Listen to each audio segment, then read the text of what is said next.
মাহে রমজানের পবিত্র আসসালামু আলাইকুম রহমতুল্লাহি অবরাকাতু।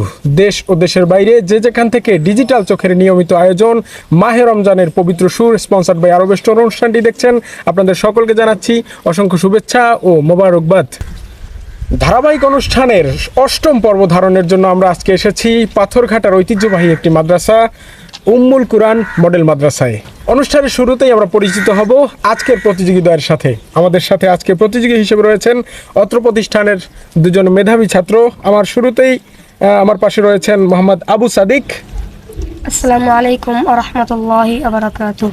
এবং ঠিক তার পাশে রয়েছেন মোহাম্মদ ইকবাল মাহমুদ। আসসালামু আলাইকুম ওয়া রাহমাতুল্লাহি ওয়া বারাকাতুহু। এবং আজকের অনুষ্ঠানের বিচারক হিসেবে রয়েছেন অত্র প্রতিষ্ঠানের সম্মানিত মুহতামিম হাফেজ মোহাম্মদ সুলাইমান। আসসালামু আলাইকুম ওয়া রাহমাতুল্লাহি ওয়া বারাকাতুহু। ওয়ালাইকুম আসসালাম ওয়া রাহমাতুল্লাহি ওয়া বারাকাতুহু। মাহে রমজানের পবিত্র সুর স্পন্সার্ড বাই আরব স্টোর অনুষ্ঠানের পক্ষ থেকে আপনাদের সকলকে অসংখ্য শুভেচ্ছা ও মোবারকবাদ। আপনাকেও ধন্যবাদ আমাদের এই অনুষ্ঠানটি করার জন্য, আমাদের মাদ্রাসার ছাত্রদেরকে তুলে ধরার জন্য। তো কথা না বাড়িয়ে আমরা চলে যাব সরাসরি মূল অনুষ্ঠানে। আমি শুরুতেই নিয়ম বলে দিচ্ছি। আজকের অনুষ্ঠানের নিয়ম হচ্ছে, সম্মানিত হাফেজ সাহেব পবিত্র কোরআনের যে কোনো জায়গা থেকে তেলাওয়াত করবেন এবং তার তেলাওয়াতকৃত আয়াতের সর্বশেষ শব্দ যেটি পাবো আমরা, সেই শব্দের প্রথম অক্ষর অথবা শেষ অক্ষর দিয়ে প্রতিযোগিতার মধ্যে যিনি পারবেন তিনি হাত তুলবেন এবং আয়াত তেলাওয়াত করবেন ইনশাআল্লাহ। তো শুরুতেই আমি অনুরোধ করব অত্র প্রতিষ্ঠানের সম্মানিত মুহতামিম হাফেজ মোহাম্মদ সুলাইমান সাহেবকে পবিত্র কোরআন থেকে তেলাওয়াত করার জন্য। জি। أعوذ بالله من الشيطان الرجيم. بسم الله الرحمن الرحيم. يا أيها الذين آمنوا اتقوا الله ولتنظر نفس ما قدمت لغد واتقوا الله إن الله خبير بما تعملون. আলহামদুলিল্লাহ। আমরা তাহলে সর্বশেষ শব্দ পেয়েছি তা'মালুন। তো এখানে তা এবং নুন, তা অথবা নুন দিয়ে কে পারবে? মাশাআল্লাহ। শুরুতেই আবু সাদিক, জি শুরু করেন। আউযু বিল্লাহি মিনাশ শাইতানির রাজীম। বিসমিল্লাহির রহমানির রহিম। নাহনু খালাকনাকুম ফালাউলা তুসাদ্দিকুন আফারাআইতুম মা তুমনুন। হাসবুক। সাদাকাল্লাহুল আযীম। এখানে কি কি শব্দ পেয়েছি আমরা? মা তুমনুন, তুমনুন, তা এবং নুন। যেহেতু নুন দিয়ে এর আগের আয়াত হয়েছে নুন দিয়ে, তাহলে আমি তা দিয়ে পবিত্র কোরআনের যে কোনো একটি আয়াত কে বলবে? আবু সাদিক নাকি ইকবাল মাহমুদ? মাশাআল্লাহ, ইকবাল হাত চলেছে। ইকবাল, জি শুরু করেন। أعوذ بالله من الشيطان الرجيم. بسم الله الرحمن الرحيم. تبارك الذي بيده الملك وهو على كل شيء قدير. الذي خلق الموت والحياة ليبلوكم أيكم أحسن عملا. صدق الله العظيم. আহসানু আমালা, সর্বশেষ শব্দ পেয়েছি আমালা। এখানে শুরুর অক্ষর আইন এবং শেষের অক্ষর লাম। আমালা, আইন অথবা লাম দিয়ে কে বলবে? মাশাআল্লাহ, আবু সাদিক শুরুতে হাত তুলেছে। মাশাআল্লাহ, শুরু করেন আবু সাদিক। আউযু বিল্লাহি মিনাশ শাইতানির রাজীম। বিসমিল্লাহির রহমানির রহিম। আবাসা ওয়া তাওয়াল্লা আন জাআহুল আ'মা ওয়া মা ইউদরিকা লাআল্লাহু ইয়াযাক্কা। হাসবুক। সাদাকাল্লাহুল আযীম।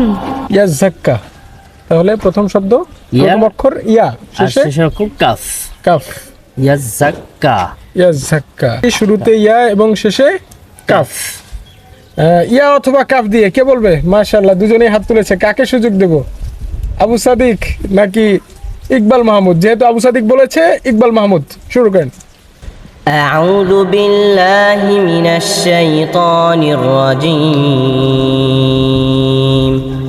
بسم الله الرحمن الرحيم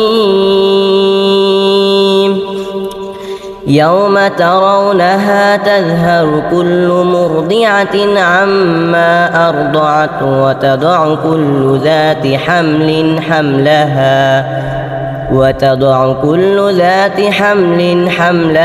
وترى الناس سكارى وما هم بسكارى صدق الله العظيم মাশাআল্লাহ, সর্বশেষ শব্দ পেয়েছি সুকারা। সুকারা। প্রথম অক্ষর সিন আর শেষে? শেষ অক্ষর র। র, সিন অথবা র দিয়ে। মাশাআল্লাহ, আবু সাদিক জি শুরু করেন।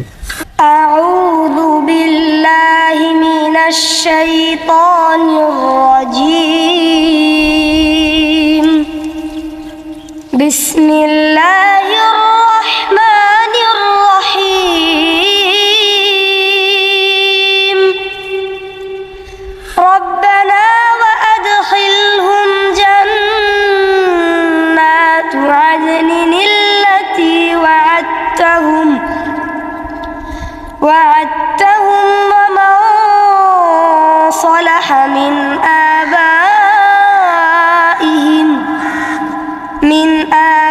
آبائهم وأزواجهم وذرياتهم إنك أنت العزيز الحكيم হাসবুক। صدق الله العظيم মাশাআল্লাহ মাশাআল্লাহ, পবিত্র কোরআনের বাণী আসলে শুনলেই হৃদয় শীতল হয়ে যায়। আবু সাদিকের কণ্ঠে পবিত্র কোরআন শুনে আমি আসলেই মুগ্ধ। আমরা সর্বশেষ শব্দ কি পেয়েছি? হাকিম। হাকিম। আচ্ছা, এখানে সর্বশেষ প্রশ্ন, হা এবং মিম। হাকিম, মিম। হা এবং মিম। মিম। হা অথবা মিম দিয়ে কে বলবে? মাশাআল্লাহ, দুজনে হাত তুলেছে, যার ফলে আমরা এই প্রশ্নটি স্কিপ রাখবো। আমরা সরাসরি চলে যাব আজকের অনুষ্ঠানের সম্মানিত বিচারক এবং হাফেজ মোহাম্মদ সুলাইমান সাহেবের কাছে, পবিত্র কোরআনের যে কোনো জায়গা থেকে তেলাওয়াত করে একটু ভিন্ন জায়গা থেকে তেলাওয়াত করার জন্য। জি। أعوذ بالله من الشيطان الرجيم بسم الله الرحمن الرحيم أفلا يعلم إذا بعثر ما في القبور সর্বশেষ শব্দ পেয়েছি আমরা কুবুর। কুবুর। কপ অথবা র। র। কে বলবে কপ অথবা র দিয়ে? মাশাআল্লাহ, আবু সাদিক শুরু করেন। أعوذ بالله من الشيطان الرجيم بسم الله الرحمن الرحيم قاف والقرآن المجيد بل عجبوا أن جاءهم منذر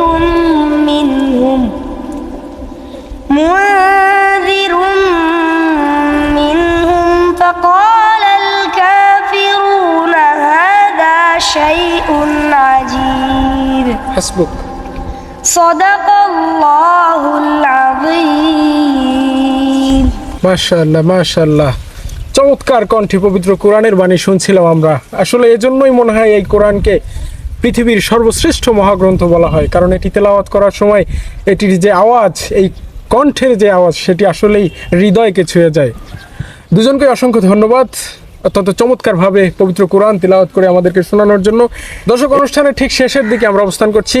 এই মুহূর্তে এসে আমি কথা বলবো অত্র প্রতিষ্ঠানের সম্মানিত শিক্ষক হাফেজ মোহাম্মদ সুলাইমান সাহেবের কাছে। আপনার কাছে প্রশ্ন আমার, যে আসলে একজন শিক্ষকের জন্য কতজন ছাত্র পারফেক্ট? একজন শিক্ষকের জন্য 12 থেকে 15 জন পারফেক্ট। আমাদের এই মাদ্রাসাতে 15 জনের উপরে আমরা দেই না, পারলে সেটাকে আরও নিচে নিয়ে আসি। সর্বোচ্চ আমরা একজন শিক্ষকের কাছে 15 জন দিয়ে থাকি। আচ্ছা, অতিরিক্ত ছাত্র না নিয়ে একটা লিমিটের মধ্যে রেখে পড়ার মানটাকে উন্নত করা যায়, ডেভেলপ করাতে হয়। এবং এই ক্ষেত্রে বাচ্চাদেরকে ইনফিরাদি মশক করানো যায়। একটা বাচ্চাকে ডেভেলপ করতে চাইলে, অর্থাৎ ওর পড়ার মানকে যদি আপনি বৃদ্ধি করতে চান, সেক্ষেত্রে ইনফিরাদি মশক দরকার। একটা হলো আম মশক, যেখানে সবাই বসে মশক করবে, ওস্তাদ মশক করাবেন। আর একটা হচ্ছে ইনফিরাদি, মানে একা একটা ছেলে পড়া দিতে আসছে, সেটা স্বাচ্ছবকে হোক অথবা আমুক্তার মধ্যে হোক, তাকে একটা আয়াতকে মশক করাই দেওয়া, সেই আয়াতের যে হরফগুলো আছে সেই হরফের উচ্চারণটা সঠিক জায়গা থেকে আসতেছে কিনা। আমরা তো দেখা যায় ছোটবেলা থেকে মুখস্থ করেছি, মাখরাজগুলো মুখস্থ করাইছে, এবং অনেক জায়গাতেই দেখা যায় যে শুধু মাখরাজগুলোকে মুখস্থ করাই যায়, যে হলকের শুরু হইতে হামজাহা, অন্যান্য কয়েন ক্ষয়, এই যে ইয়াগুলো মুখস্থ করাই দেওয়া এক কথায় পড়ার যে সিস্টেম, এটা একটা সিলেবাস থাকতে হবে এবং একটা গত সিস্টেম অনুযায়ী আসতে হবে। সিস্টেম অনুযায়ী মুখস্থ না করাইয়া যে আসলে ওই জায়গা থেকে বাচ্চাটার প্র্যাকটিক্যাল শিখাতে হবে, আসতেছে কিনা সেটা ওস্তাদ বসে দেখা, প্র্যাকটিক্যালে দেখতে হবে। এই হুজুরের কাছে আমার সর্বশেষ প্রশ্ন, যে আসলে একটি প্রতিষ্ঠানকে আমরা কেন আদর্শ প্রতিষ্ঠান বলবো, এবং একটি আদর্শ প্রতিষ্ঠানের গুণাবলী কি হতে পারে আসলে? প্রথমত সেইখানে একটা শিক্ষা প্রতিষ্ঠানে একজন আদর্শ শিক্ষক দেওয়া দরকার। শিক্ষকের পড়ার মান ঠিক আছে কিনা সেই দিক থেকে চিন্তা করা দরকার। এবং যেনারা পরিচালক থাকবেন তারা সবসময় তদারকি করবেন যে পড়ার মান কতটুকু হয়েছে। এরপরে পরিবেশ, বাসস্থান, উন্নত মানের বাসস্থান থাকা দরকার, খাবার দাবারের মান ভালো থাকা দরকার সর্বোপরি। এবং বিশেষ করে প্রতিষ্ঠানের অবস্থানটার দিকেও তাকাতে হবে, যে আসলে এটা কোথায় অবস্থান করছে, বিশেষ করে লোকালয়ের মধ্যে বা শহরের ভেতরে হলে সেটা আসলে মানসম্মত, এবং শহরের ঠিক ভেতরে নয়, একটি মানে লোকালয় ছেড়ে একটা মনোরম পরিবেশে থাকা দরকার, এরকম একটি পরিবেশ দরকার। জি, ধন্যবাদ আপনাকে, অসংখ্য ধন্যবাদ। আপনার কাছে অনেক কিছু জানতে পারলাম আমরা। দর্শক, অনুষ্ঠানের একেবারে শেষ পর্যায়ে এসেছি আমরা। এবারে সময় এসেছে আজকের অনুষ্ঠানের বিজয়ীকে খুঁজে নেওয়ার। আমি বিজয়ীকে খুঁজে নেওয়ার জন্য অনুরোধ করব আজকের অনুষ্ঠানের সম্মানিত বিচারক এবং অত্র প্রতিষ্ঠানের সম্মানিত মুহতামিম হাফেজ মোহাম্মদ সুলাইমান সাহেবকে, যে আসলে আজকের এই দুজনের মধ্যে মাশাআল্লাহ দুজনেই অনেক চমৎকারভাবে তেলাওয়াত করেছে এবং খুব ভালো পারফরমেন্স করেছে এবং দূরদর্শিতার সাথে তাদের প্রশ্নগুলোর উত্তর দিয়েছেন। সেই দিক থেকে আসলে কাকে মনে হচ্ছে যে বিজয়ী? যেহেতু আবু সাদিক সে 3টা প্রশ্নের উত্তর দিয়েছেন, আর ইকবাল মাহমুদ 2টা প্রশ্নের উত্তর দিতে পেরেছেন, তো সেদিক থেকে আবু সাদিক বিজয়ী। মাশাআল্লাহ, মাশাআল্লাহ। দর্শক, মাহে রমজানের পবিত্র সুর স্পন্সর্ড বাই আরব স্টোর অনুষ্ঠানের আজকের বিজয়ীকে আমরা খুঁজে পেয়েছি। আজকের অনুষ্ঠানের বিজয়ী মোহাম্মদ আবু সাদিক। আলহামদুলিল্লাহ, আবু সাদিকের জন্য রইল অনেক অনেক শুভকামনা, তুমি সামনে আরো ভালো করো, এবং সাথে সাথে ইকবাল মাহমুদের জন্য রইল সমবেদনা, তুমি সামনে আরো ভালো করবে এবং সুন্দরভাবে প্রস্তুতি নেবে ইনশাআল্লাহ। মহান আল্লাহ রাব্বুল আলামিন তোমাকে পবিত্র কোরআনের একজন খাঁটি হাফেজ হিসেবে কবুল করুক, আমিন। মাহে রমজানের পবিত্র সুর স্পন্সর্ড বাই আরব স্টোর অনুষ্ঠানের শেষ পর্যায়ে এসেছি আমরা। অনুষ্ঠানটি আপনাদের কাছে কেমন লেগেছে অবশ্যই কমেন্টস করে জানাবেন, এবং অনুষ্ঠানটি ধারাবাহিকভাবে দেখতে চোখ রাখুন ডিজিটাল চোখ ফেসবুক পেজ এবং ইউটিউব চ্যানেলে। আমি আরিফ তৌহিদ আজকের মতো বিদায় নিচ্ছি। দেখা হবে নতুন কোনো প্রতিষ্ঠানে, নতুন কোনো স্থানে। সে পর্যন্ত সকলে ভালো থাকুন, সুস্থ থাকুন। আসসালামু আলাইকুম ওয়া রাহমাতুল্লাহি ওয়া বারাকাতুহু।